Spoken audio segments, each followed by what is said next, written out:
en Haïti pour n'avoir pas pris des mesures drastiques de répression et de dissuasion. On en est arrivé là.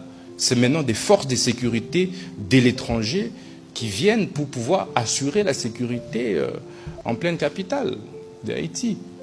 Et ça, nous n'accepterons pas.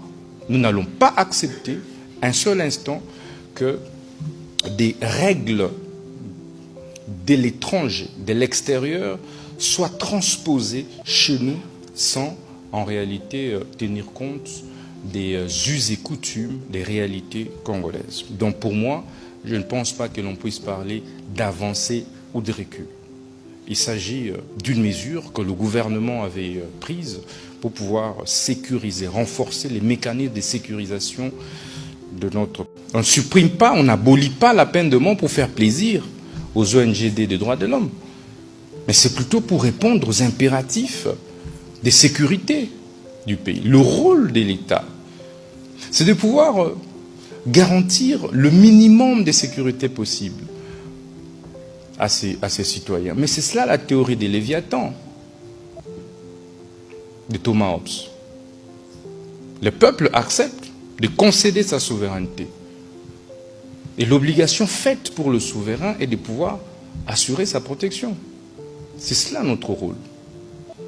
Mais si nous levons le moratoire sur la peine de mort, je ne pense pas que l'on puisse parler du recul. Recul par rapport à qui et par rapport à quoi? Aux États-Unis d'Amérique. Jusqu'à aujourd'hui, on exécute la peine de mort.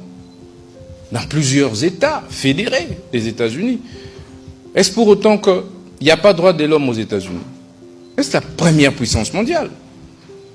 C'est la première puissance mondiale.